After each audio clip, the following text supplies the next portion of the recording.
क्या कभी सोचा जा सकता है कि इंसाफ के नाम पर कानून के रखवाले ही लोगों की आंखों में तेजाब डाल दे, उन्हें हमेशा के लिए अंधा बना दे?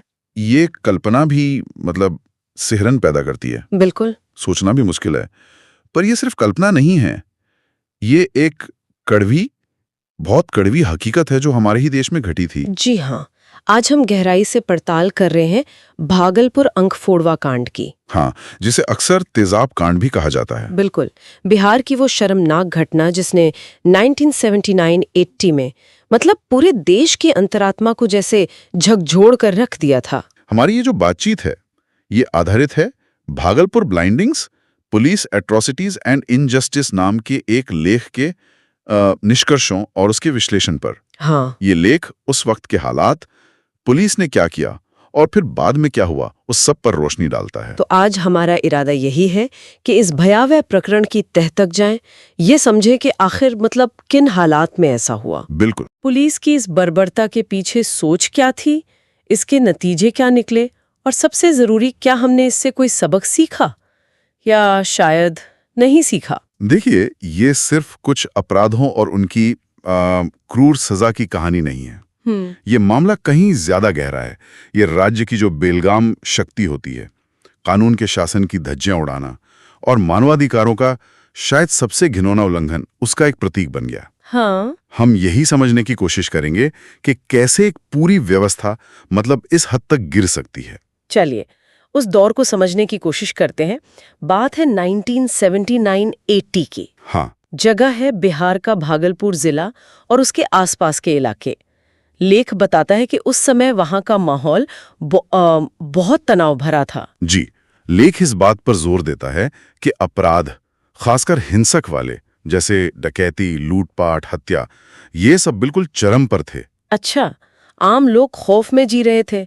ऐसा लगता था मानो कानून व्यवस्था बची ही नहीं है। और जाहिर है ऐसी स्थिति में पुलिस पर तो बहुत भारी दबाव रहा होगा। बिल्कुल, जनता का दबाव था, मीडिया का दबाव और शायद क्या कहते हैं, पॉलिटिकल प्रेशर भी। हाँ। पुलिस पर यह साबित करने का बोझ था कि वो अपराध रोक सकती है, लोगों को सुरक्षा दे सकती है।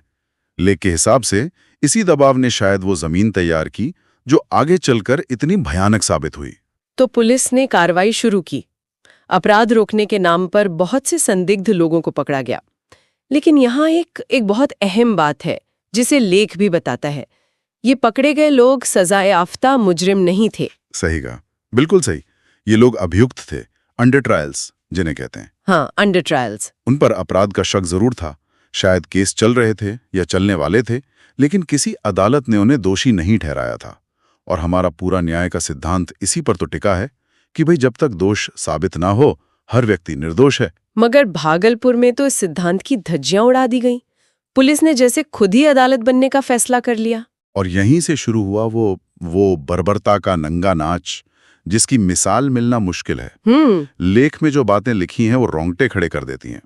पुलिस हिरासत में इन अभियुक्तों की आंखों में तेजाब डाला गया। सिर्फ तेजाब ही नहीं, कुछ रिपोर्ट्स जिनका जिक्र लेख में भी है, वो बताती हैं कि कई मामलों में पहले सुई या किसी नुकीली चीज से आंखें फोड़ी गईं। हाँ। और फिर उन जख्मों पर तेजाब डाला गया ताकि वो हमेशा के लिए बेकार हो जाए। ये सोचकर ही रूह कांप जाती है। आंकड़े थोड़े अलग अलग हो सकते हैं अलग स्रोतों में, लेकिन लेख और दूसरी जो भरोसेमंद रिपोर्ट्स हैं उनके मुताबिक कम से कम 31 लोगों को 31 लोग? हाँ, 31 लोगों को इस तरह हमेशा के लिए अंधा बना दिया गया।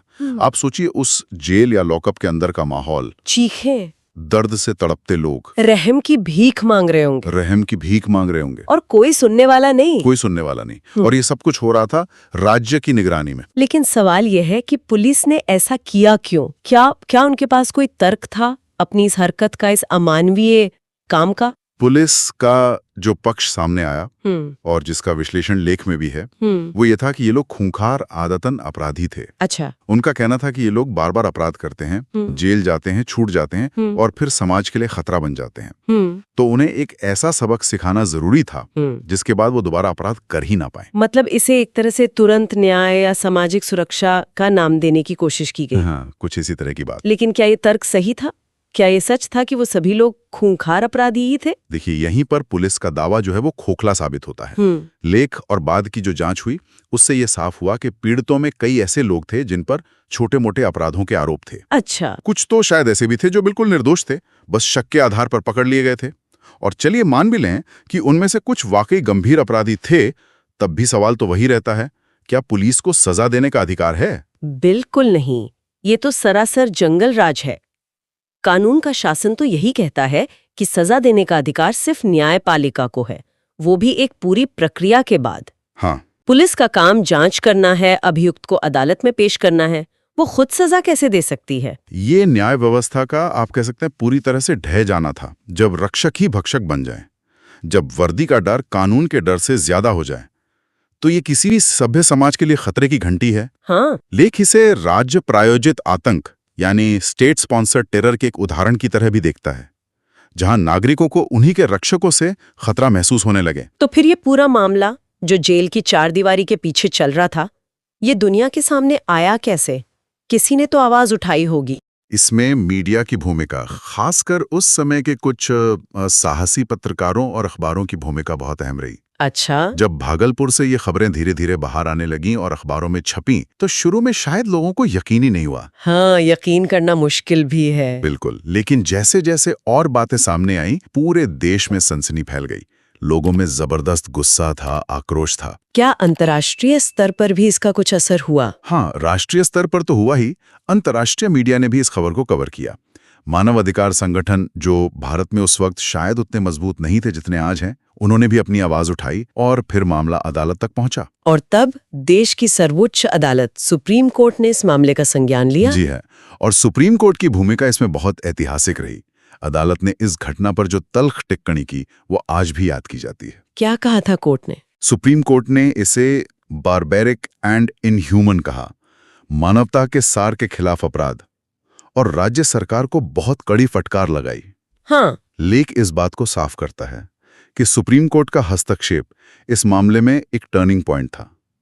अदालत ने इसे सिर्फ कानून व्यवस्था का मामला नहीं माना, बल्कि बुनियादी मानवाधिकारों के हनन का मामला माना। कोर्ट के दखल के बाद क्या हुआ? क्या जांच हुई? दोषी पुलिसकर्मियों पर कार्रवाई हुई? हाँ, जांच के आदेश दिए गए। कई पुलिस अधिकारियों और कर्मियों के खिलाफ क्रिमिनल केस दर्ज हुए, उन्हें सस्पेंड किया गया, कुछ की गिरफ्तारी भी हुई। एक बार तो लगा कि शायद अब न्याय मिलेगा। लेकिन क्या वाकई न्याय मिला?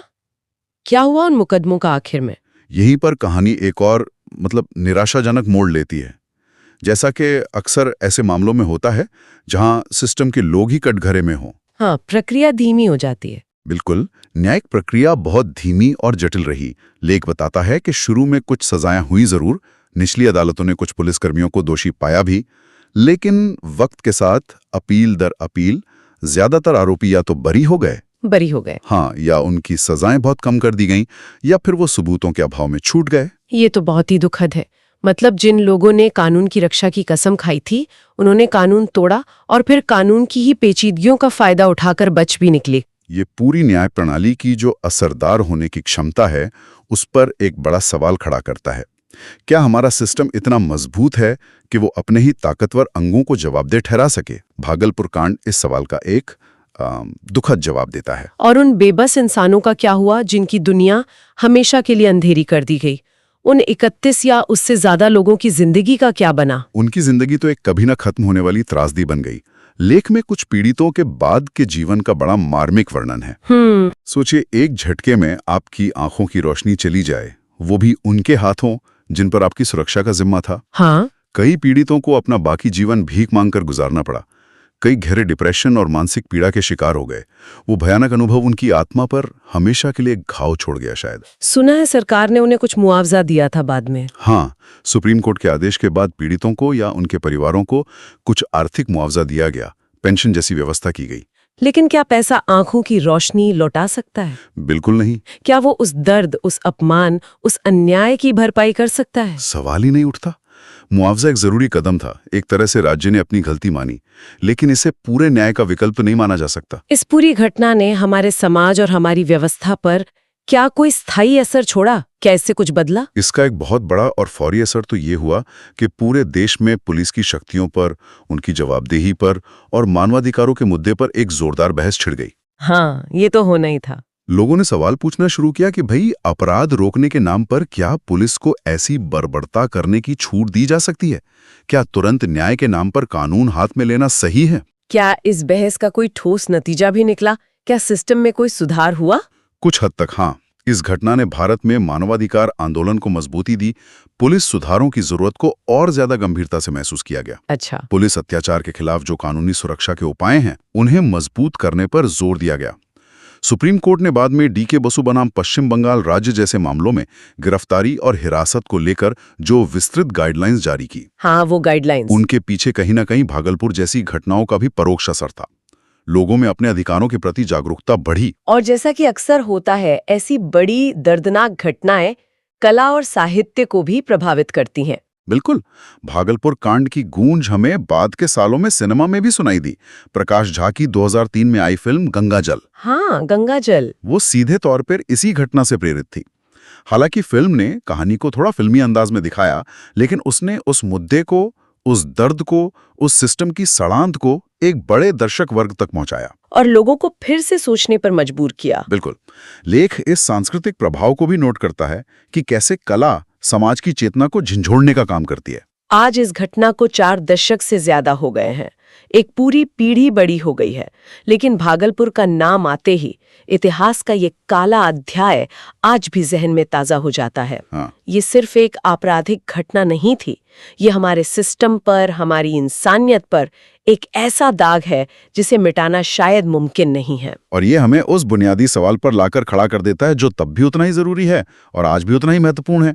क्या न्याय वाकई सबके लिए बराबर है? क्या कानून का राज सिर्फ किताबों में है या जमीन पर भी उतरता है? खासकर तब जब सवाल उन लोगों की जवाबदेही का हो जिनके हाथ में ताकत है, जिनके ऊपर कानून लागू करवाने की जिम्मेदारी है। ये सवाल यकीनन सोचने पर मजबूर करता है और हमारे सुनने वालों के लिए भी ये विचार करने का एक बिंदु छोड़ जाता है। एक समाज के तौर पर हम सुरक्षा और मानवाधिकार के बीच वो नाजुक संतुलन कैसे साधें? हाँ, ये संतुलन बहुत जरूरी है। कैसे ये सुनिश्चित करें कि कानून के रखवाले अपनी सीमाओं का सम्मान करें और शक्ति का ऐसा भयानक, ऐसा घिनौना दुरुपयोग दोबारा कभी ना हो? ये सवाल सिर्फ अतीत का नहीं है, ये हमारे आज और हमारे आने वाले कल का भी है। अगर आपको वीडियो अच्छा लगा हो तो वीडियो को लाइक करें और चैनल को सब्सक्राइब करें ताकि और भी ऐसे ही वीडियो आप तक आते रहे। धन्यवाद।